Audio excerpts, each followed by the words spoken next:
很多华人喜欢到冬天就喜欢吃什么酸菜白肉火锅啦。是。哦，来煮鱼的话呢，到底要注意什么？而且这个酸菜是怎么来的？就是说它这个泡菜怎么来的？我们请有的呢在节目里面呢再跟观众朋友呢分享。好。是。那我先介绍一下我们这个酸菜鱼汤。是。酸菜鱼汤我们必须先熬煮高汤。那这个高汤呢，我们是用猪大骨、鸡骨头，然后那个老母鸡，还有里脊肉下去熬煮的高汤。这样大概要熬多久？如果是大火的话，大概要4个小时；如果是中火的话，大概6个小时；小火要8个小时。好，还有呢？那再来就是我们的鲈鱼，我们这是山泉鲈鱼。那我们要把骨头呢跟鱼头呢分开来，把鱼肉呢也分开来，这样子呢。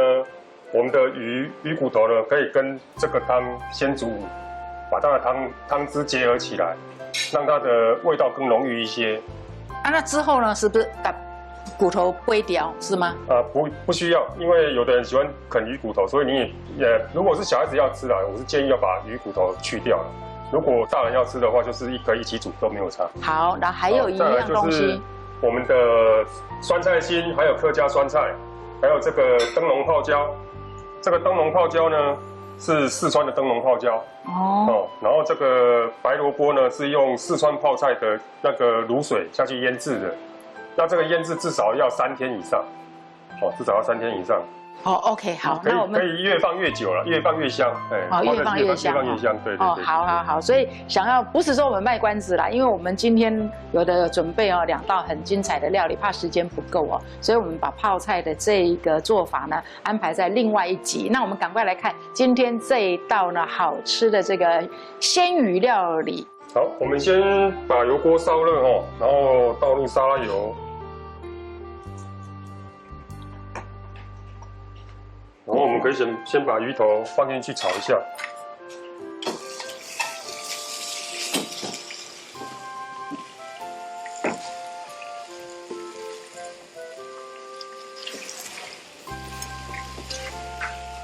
像这样子的半煎呢，它可以增加它鱼肉的香气、汤汁的浓郁。所以我们一般家庭主妇呢，在做那个鱼料理的时候，好像大部分就想说，因为要少油嘛，我们就是说，汤滚了之后才把这个鱼放下去。我就发现，这样煮出来的这个鱼汤刚就臭车就是腥味比较重对，所以大家煎过的话，那个它反而可以把那个腥味给去掉。是。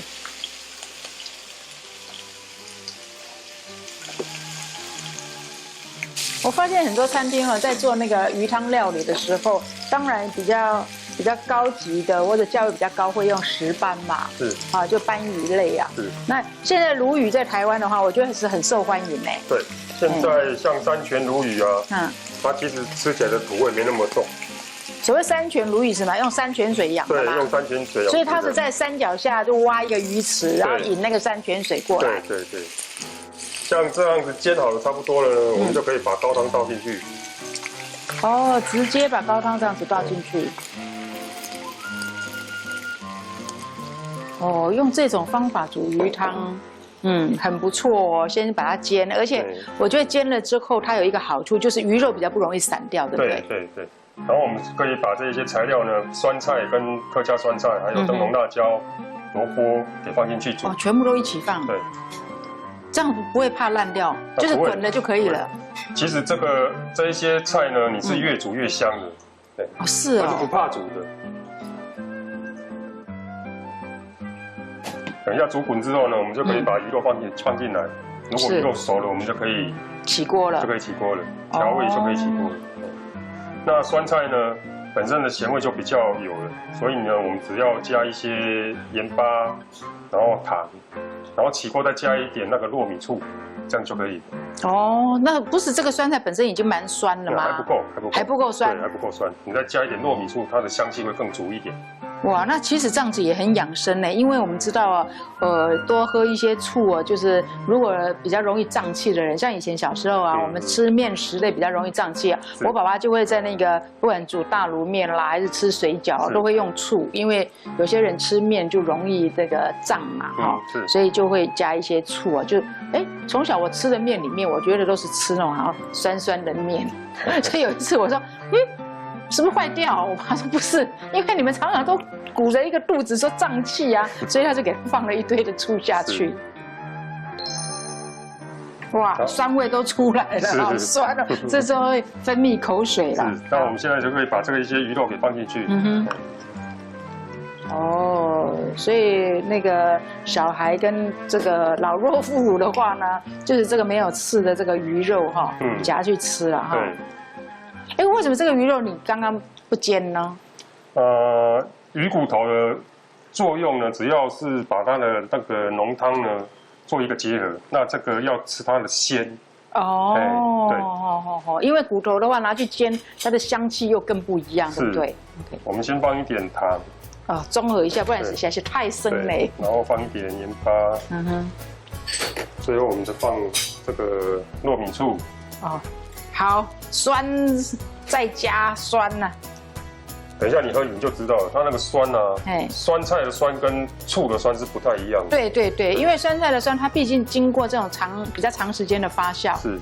以前我自己在做那个酸白菜的时候，都是用那个洗米水嘛，去让它这样子，大概也要最少要1个礼拜以上。对。然后它那个发酵的那个味道，就是它的那个酸是比较怎么讲，比较润一点，对不对？是。所以是真的是不一样。